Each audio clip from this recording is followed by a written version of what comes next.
Alright. This is Zenitsu's bird, right? I think he was the only one that had a crow that wasn't actually a crow. Yep, he's still got a long way to go, but that's more progress than what anyone else is able to do. And now that he was actually able to like fully tap into this new technique, he shouldn't have too much trouble tapping into it again.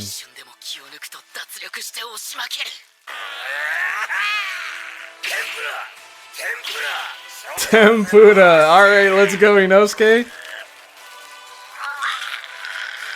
We know he's gonna try to brute force it, but let's see. Oh!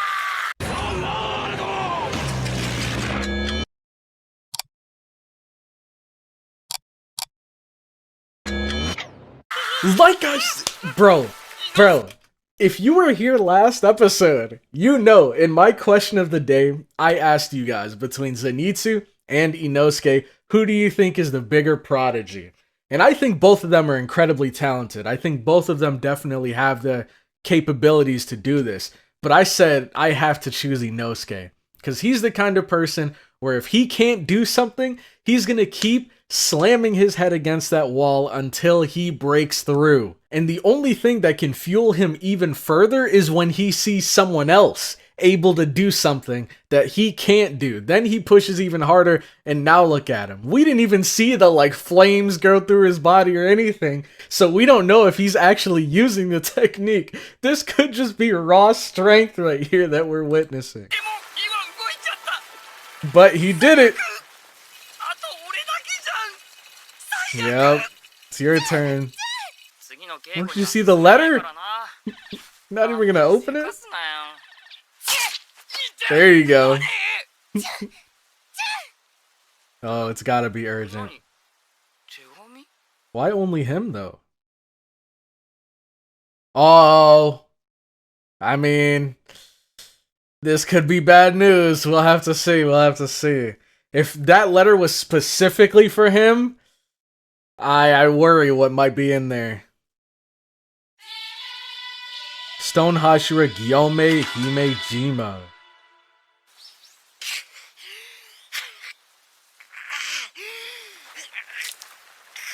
Tanjiro's still at it. Also, shout out to Genya. I love that expression, man. Is this where it ends? Is this the season finale? Someone's gotta save him, right? There we go. Gyome.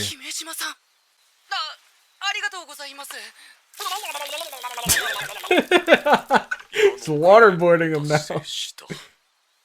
Oh, he's completed it.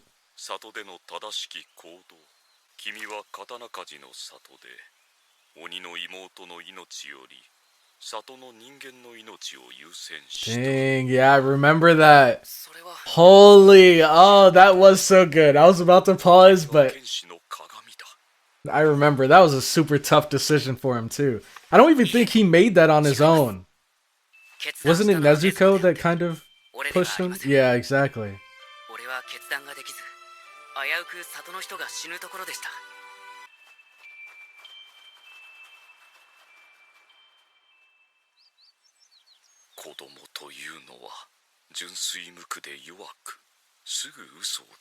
Was that who I think it was, or are those just random kids? I don't remember. Tanjiro has so many siblings.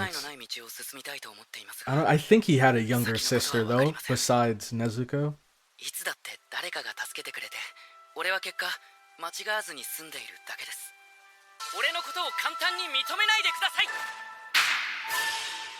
Inflexible boy.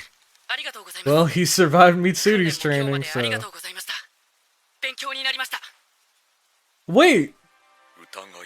That mark! The mark on his forehead, it's changed even more. Backstory time. Let's get into it.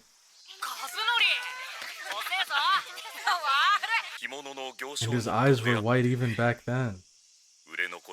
This is before the scar, though.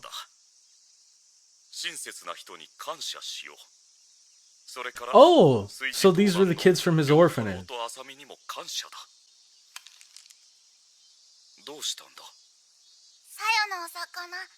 Aww.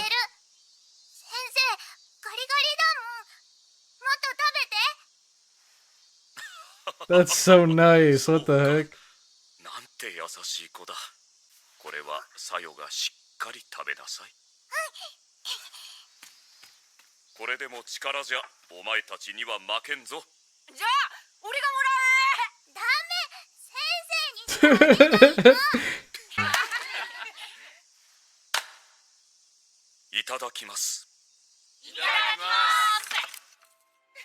See, and it's interesting because they're all calling him teacher, but he seems pretty young here too. My guess is he's maybe like 14, 15.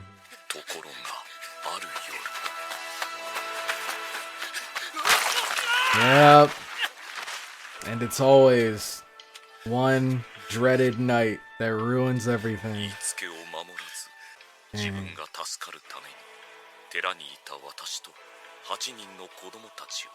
Oh, what? He ratted them out? Oh my god.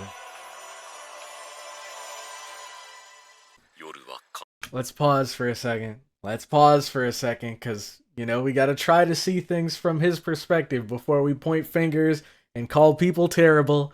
He's a kid. He was probably terrified for his life. He's being hunted down by a demon. I mean, when you're in that situation, you're scared of dying, afraid of dying. You know, I can't blame him for thinking of a way to save himself. It's unfortunate that he chose that path. Man, it's rough.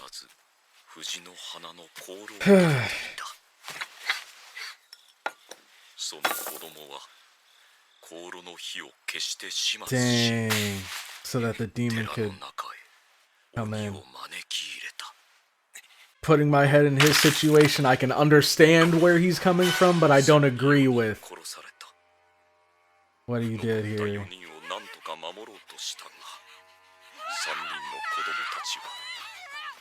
They ran. Yep, see? Exactly. Just like those kids right there. It's not the exact same thing, because it's not like they're ratting each other out, but I think it's just a series of these kids being forced into situations where their like fight or flight kicks in, and they're just doing whatever they can to survive, to live another day. Those kids there, even though Gyomei was trying to protect them and keep them behind him, the only thing in their head was, I gotta get the heck out of here. And with that kid being chased by the demon, the only thing in his head probably was, how the heck can I get out of this situation? How the heck can I survive? So, this is just unfortunate for everyone involved.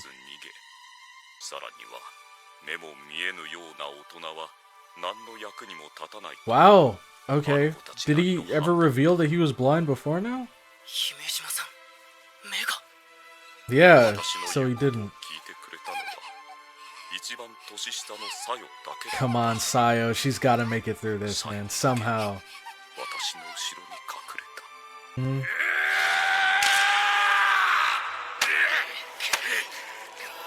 There we go! Oh my god! That's where the scar came in. Oh my god! This kid is an animal! Look, he probably scared her though.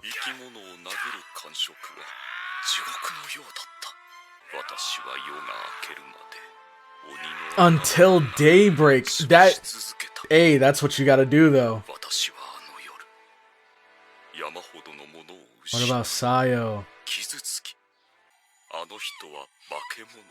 Oh wow.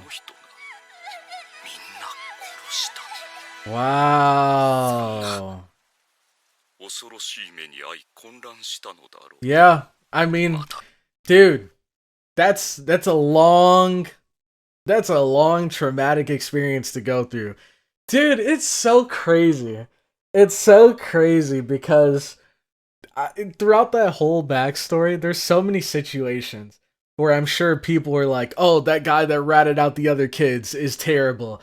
Oh, those kids that ran from behind Gyomei are idiots. Oh, that little girl that lied about Gyomei is terrible." Like, I'm sure there are so many people out there that think these things, but I know I don't know how because I haven't been through the experiences that they've been through, but I feel like I can imagine or at least get it somewhat of a grasp of what might have been going through their heads. For Sayo, try to think of it from her perspective, man. She was there behind Gyomei. She's always seen him as this kind-hearted, sort of selfless person, and there she just saw a completely different side of him. And not only did she see him change into this monster, but he said that he was smashing this demon's head in until daybreak. That is a long time of him just wailing on this corpse, seemingly. And Sayo was probably just so traumatized by the whole situation and by her perspective of Gyomei shifting so drastically that she might have even completely forgotten about the demon. And she might have just, her brain might have just associated with Gyomei, or it might have associated Gyomei with this bloodbath that she saw here. So this is brutal, man. I just think it would be beautiful if we got to see Sayo, because we know that she did survive. So I think it'd be really cool if we got to see her, and maybe now that she's older, she better understands the situation. Yeah, exactly. 私のために戦ってくれてありがとうと Mm. 言ってほしかった。 Yeah. Dang. その一言があれば私は救われた。 This is where the tears come. しかし子供はいつも私は殺人の罪で投獄された。親方様が助けてくださらねば Wow. 私は処刑されていた。それから私は本当に疑り深くなったように思う。君のことももちろん疑っていた。 Yep. I remember too. I remember when Tanjiro and Nezuko first came to the Hashiras. I think they had like a vote, or they just gauged everyone's opinions to see whether or not we should give Tanjiro a chance. And I think I remember Gyomei being one of the people that disagreed, alongside Sanemi and Obanai. And I think Muichiro did too. 普段どれほど善良な人間であっても土壇場で本性が出る。君は特別な子供。大勢の人間を心の目で見てきた私が言うのだから。 This makes so much sense, because Tanjiro is probably the only person that's as selfless as Gyomei. 君が道を間違えぬようこれからは私も手助けしよう。頑張ります。ありがとうございます。 This is beautiful.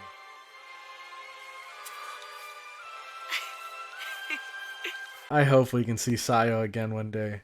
I hope Gyomei can see Sayo again one day. よくやり遂げたな。才能ないから俺のことをつぐこにしないって言ってたけど、俺がお憎いしてるの察して弟子にしてくれたし。 Interesting. 体の状態を見てもらえって胡蝶さん紹介してくれて。 Dude, he is scarfing down these fish like it's no one's business, bro. Oh yeah, I completely forgot about Zenitsu. This man.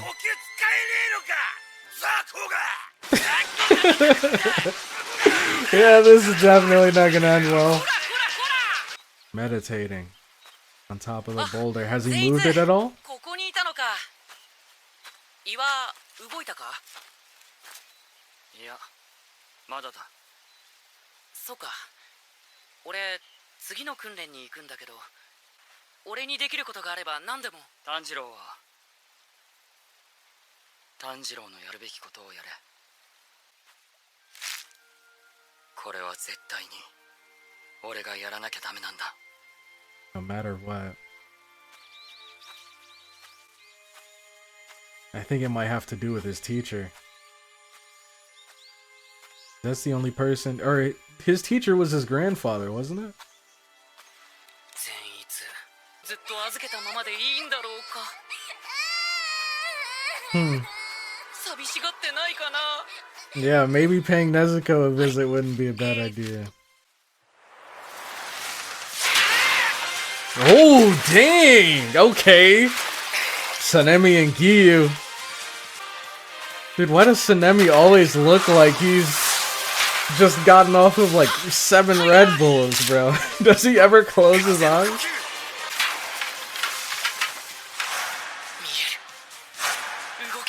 He can follow their movements now. Hey, throw my boy Tanjiro in there. Throw him in the ring.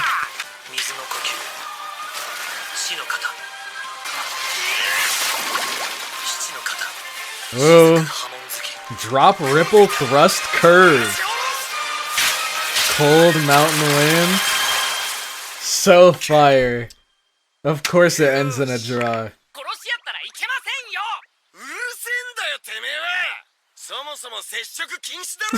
I thought that was from your dojo, not from you. おはぎの取り合いですか？もしそうなら俺が腹いっぱいになるまで作りますから。ふざけてやがるな。美味しいですよね、おはぎ。 Oh no. The veins are popping. 俺もおばあちゃんのおはぎが大好きで。 Dang. Yeah, I saw this coming from a mile away. The funniest thing is, I'm sure none of them, or I'm sure everything that they said was true too. I think he just got embarrassed.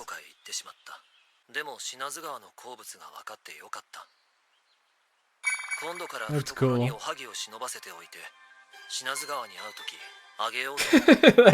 That's gonna be his secret weapon.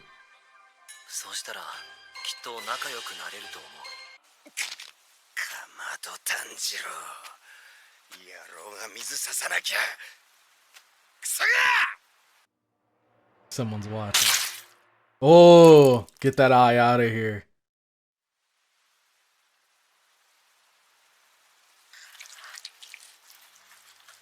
Ew. Ew. Look at how it's like sticking to his fingers. He knows. This is probably that same one that was following that dude. I think it was last episode. Ah, and here he is. We know who that is. Just look at that walk. Wait, he's here? What? But he doesn't know where Nezuko is though, right? He doesn't know where Urokodaki is, I don't think. Unless Urokodaki's here. But I don't think he is.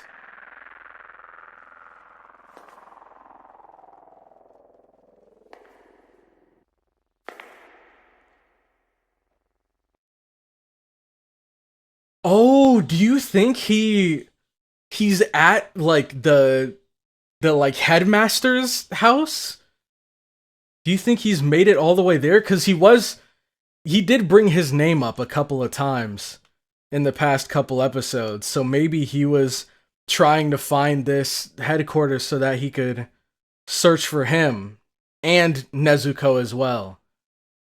But what's he gonna do now that he's here? Alright, now of course we got an ending scene, and it's gonna be quite a long one from what it looks like. Whoa, this camera angle. There's very few characters in anime that have as much swag as Muzan, man. Look at him, they've been showing him walking in slow-mo for like the past 3 minutes. Wait, look at those shoes, man. You know he came here to handle business. Now I swear, if they gave us this whole ending scene, which is just like 5 minutes of him walking, and then they just cliffhanger us, I'm gonna be mad.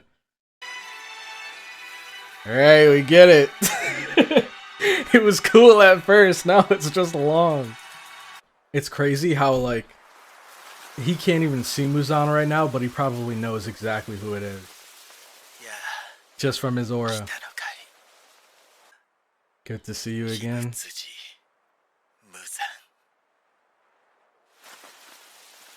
Hey, look at the one hand in the pocket.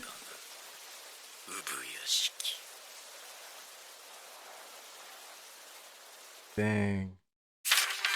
Okay, at least they spoke before they cliffhangered us. I thought they were just gonna cut us off before he even makes it to the door.